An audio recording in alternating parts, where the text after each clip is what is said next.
My fiancée insisted on a no-kids wedding, banned my daughter, but her kids and nieces were there. I called off the wedding on the spot. I proposed to my fiancée 6 months ago. We had dated for about a year and I thought it was about time. I didn't want a big wedding. I thought it would be an unnecessary waste of money. She wanted a big one though, and she wanted me to pay for it. I told her no, as I couldn't afford it.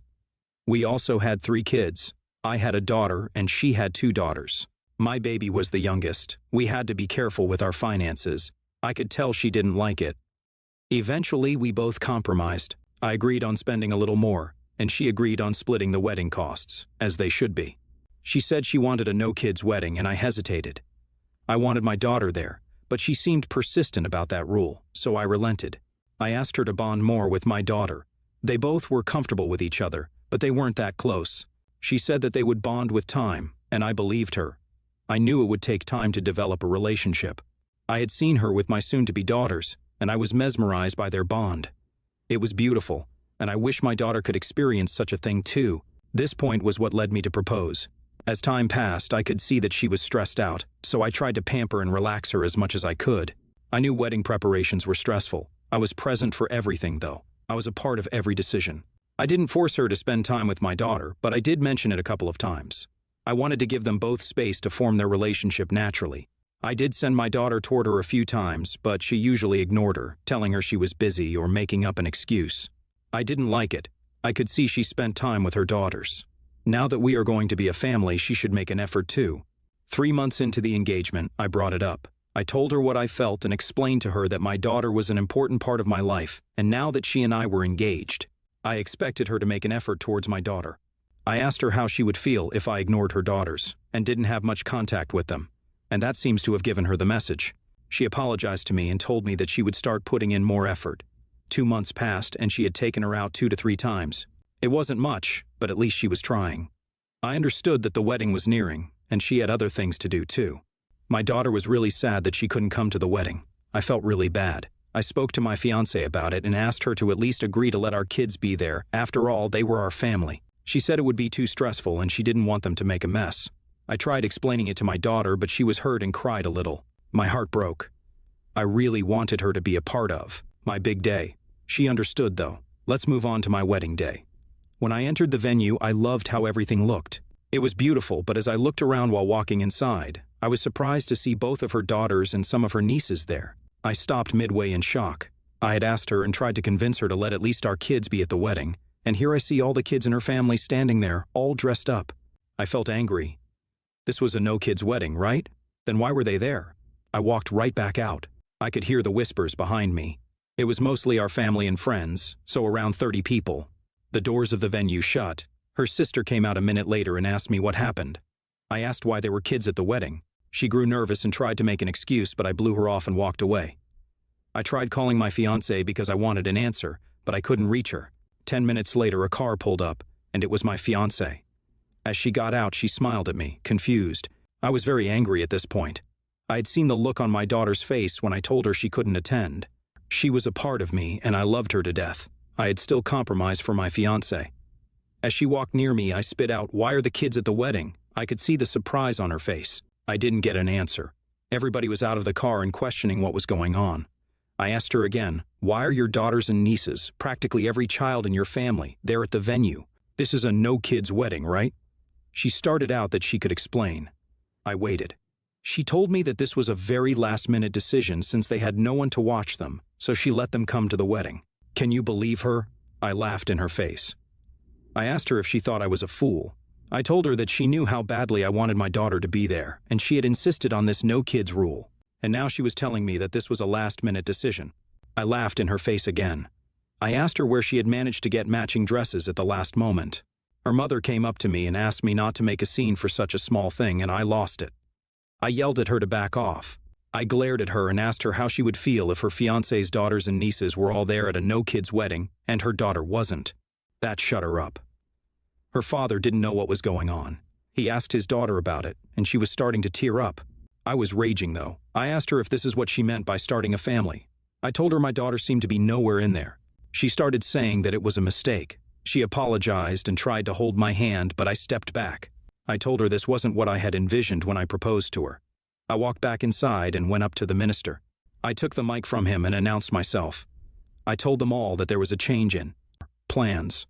She had come running in at this moment. I announced that the wedding was off. I made the reason very clear, too. I didn't want to be painted as the bad guy. I explained to all of them exactly what had happened and why the wedding was canceled. She ran out in embarrassment. I was so angry. After that, I walked out with my family behind me. I went back home with my best man, who was my best friend and the godfather to my daughter. He didn't say much, but stood by me. He knew how I felt. Update 1. 15 days later, over the next few days, I had to sort out everything with all the people that were involved in the wedding arrangements. But the most important thing I had to do was explain to my daughter why the wedding didn't happen. When I got back home, I just hugged her and spent the whole day with her.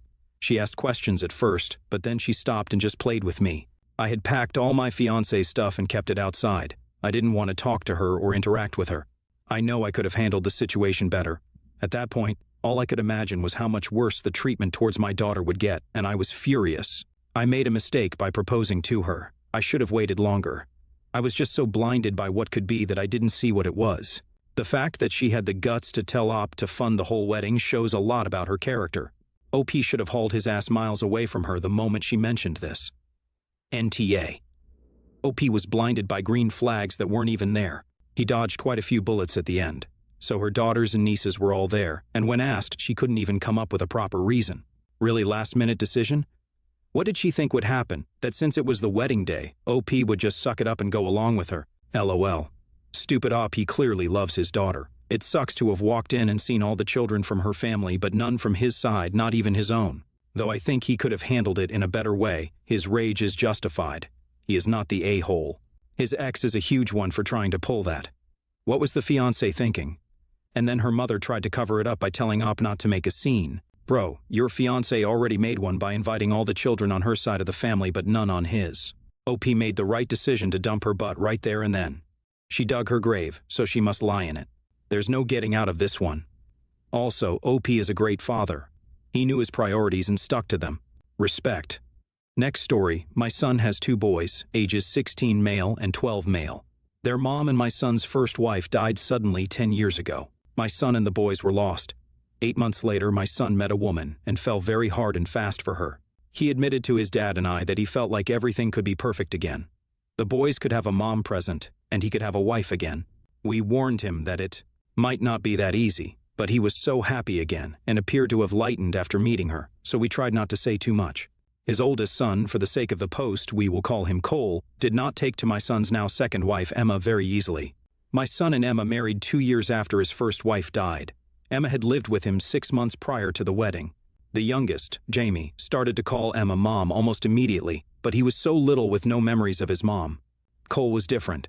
He did not want to call her mom and did not like the idea of her being his second mom. He was adamant he did not want to like that. It became especially clear during the wedding that things would not go well.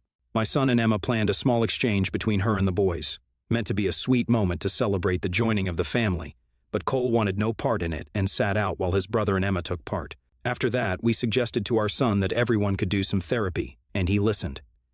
It's clear that our son has grown to resent Cole for not embracing Emma and being part of the family the way he wanted him to be. Their relationship is incredibly strained, and Cole is polite but very distant with Emma. He treats her more like he does his teachers than he does the rest of the family, and it angers our son. I have seen my son visibly frustrated when Cole calls her Emma, or when he talks about his mom. A few days ago, my son was ranting and raving about how Cole is a stubborn brat, and how he will never be able to understand why he can't accept Emma as a mom too. He said that adoptive kids don't dig in their heels this way and refuse to accept a new parent, that most are so grateful to have someone. He said it's disrespectful to him, Emma, and to Jamie, that it undermines the family they all want to have, and Cole refuses to try. Also, that he wishes Cole was more like Jamie, that Jamie handled things right, that Cole is disrespectful to him as his dad by not listening. And he also said he finds it hard to look at Cole and feel the same as he does for Jamie because of all this. I reprimanded him for talking like that about Cole.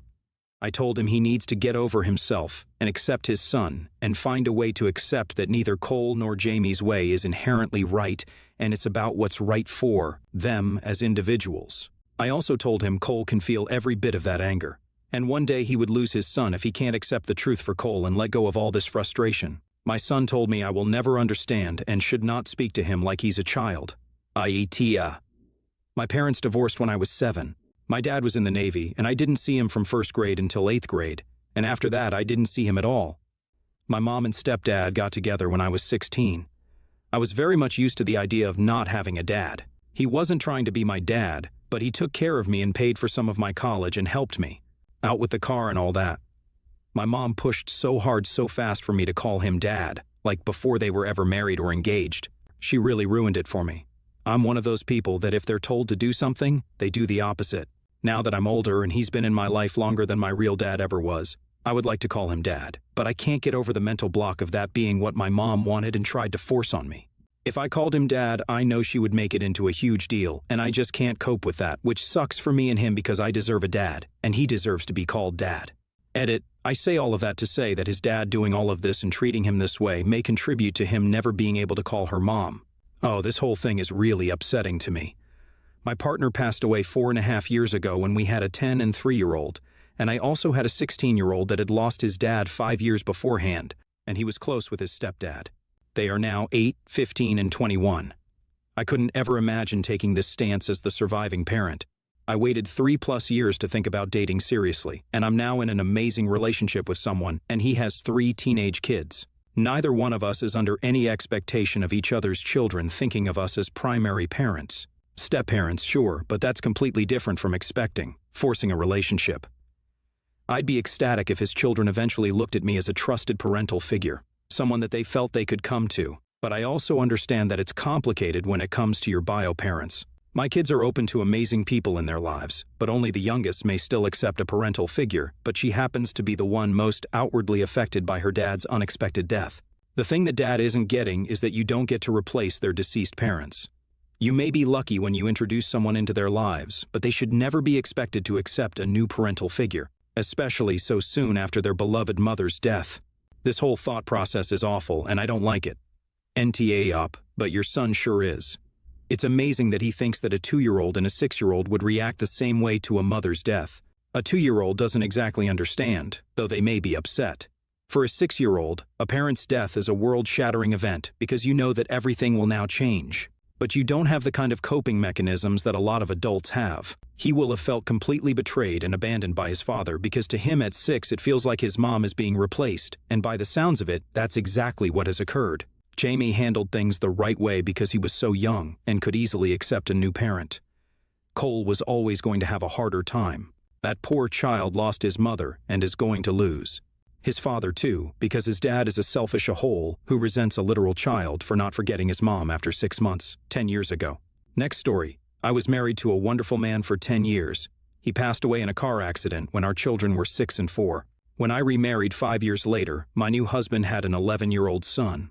So, our children are now his son, 15, my sons, 15 and 13, and our daughter of 3. His parents set up a trust fund for his first son and for our daughter.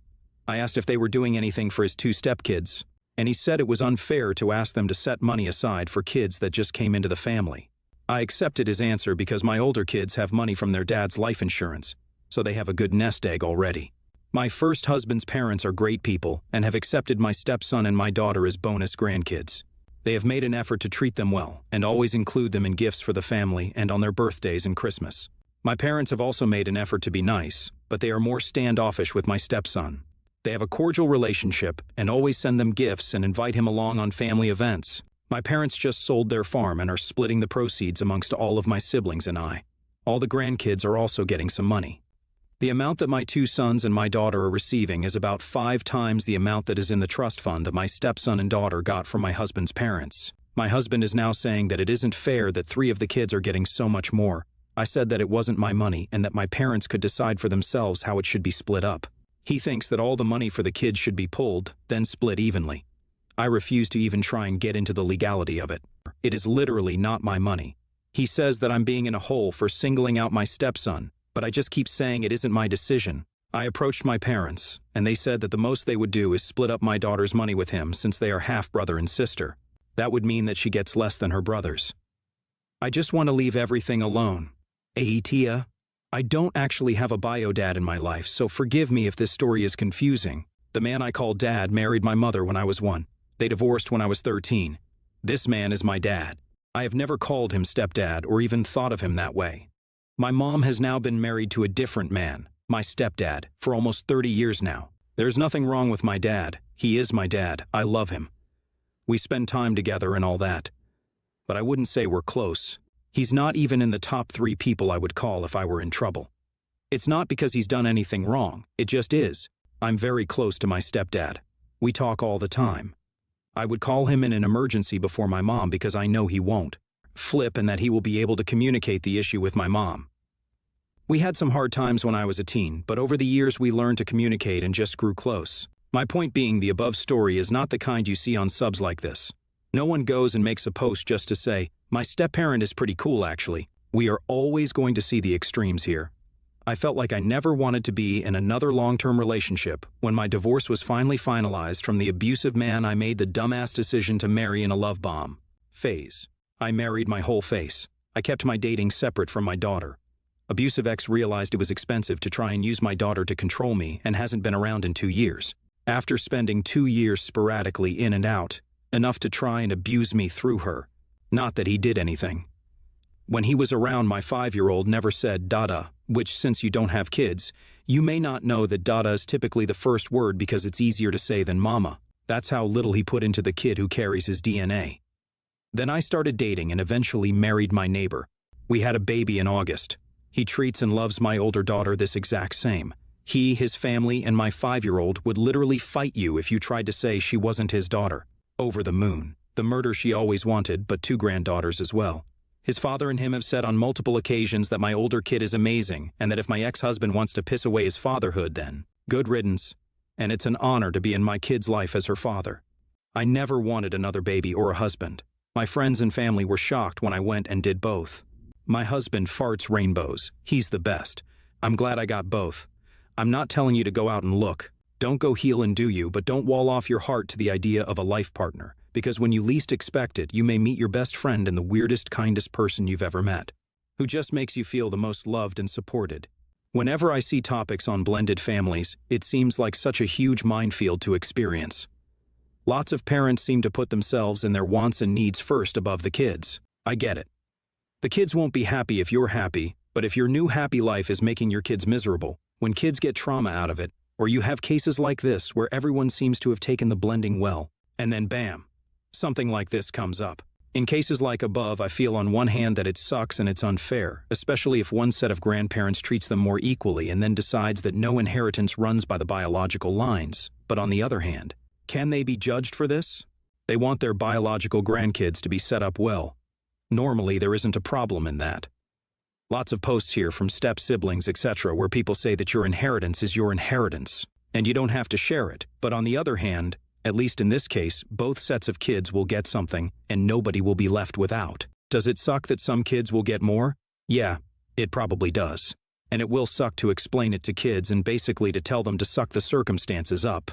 But this is how life is. And I didn't see the husband running to share before when his biological kids were going to be set up. So the husband is completely in a hole in this for wanting to share now. Such a minefield. Next story, my oldest son is turning 7 in February. We're throwing him his first big birthday party that will have both friends and family. He's so excited about it. My sister and her husband Adam have my niece, Evie, who is 8. Evie is adopted. This becomes somewhat relevant due to the argument, but when she was 2, Evie was diagnosed with a string of medical conditions and health problems. Some are more serious than the rest. She's in and out of hospital, and they've been warned her life might not be long if they cannot manage all the various health problems Evie has. It was a huge blow for my sister and Adam, but the whole family.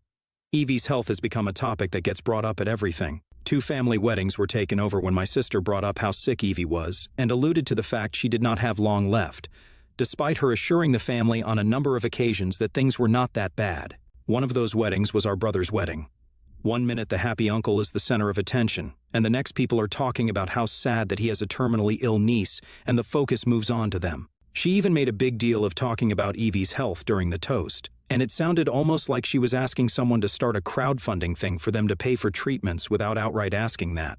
My brother was furious, and his wife Mia was upset that instead of being a happy day, most people ended up in a very somber mood at the wedding.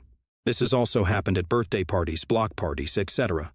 She brought it up at a couple of baby showers we attended together, and I assume some outside of that also.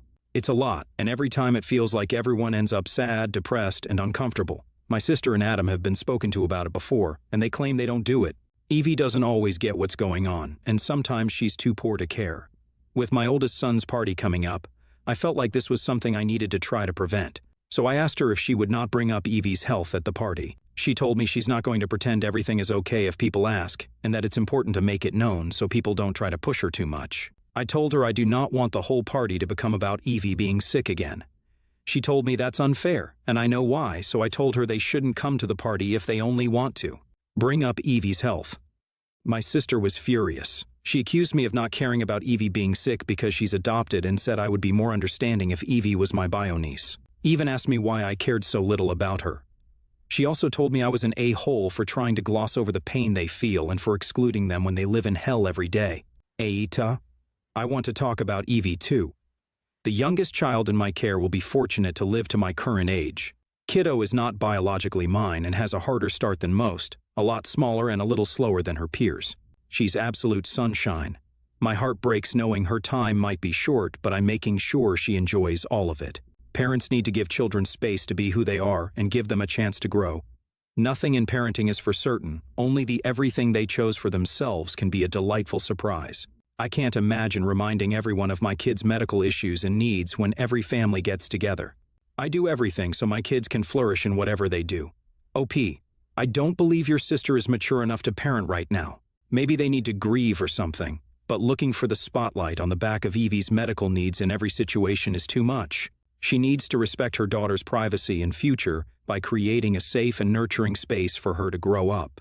If everyone important already knows, then there's no reason to bring it up unless they are trying to get more attention. Why is that? Are they feeling overwhelmed and in need of time for themselves? Do they feel like life is passing them by? Suggest therapy and no longer invite them to large events until they work on their issues. I would suggest smaller get-togethers so they can work on not making that the top topic for every event, or maybe creating specific events for Evie, specific things she would like and find joy in. I agree. I know someone who has had 4 terminally ill children. Genetic, extremely rare, only manifested in the eldest around the age of 5, when mom was already pregnant the 3rd time, which ended up with twins. One of the kids died last year in her teens. 4 terminally ill children. I'm telling you, you can't make up something so horrible. I'm that girl who always finds something to say. But when she first told me her story in whispers, I couldn't find words or air. I'm pretty sure my heart stopped. 4 terminally ill children. Her 2 youngest, most beautiful identical twins were staring at me from the side looking completely normal, smiling, playing with their dolls, and chatting like 5-year-olds do. They hadn't started degenerating yet. It's been almost a decade, and I've watched the kids lose mobility, muscle control, and brain function, and ultimately they'll lose the ability to breathe. They're wheelchair-bound and drooling, expressionless and clueless. Never has that mother made an event or get-together about her or her children. Never.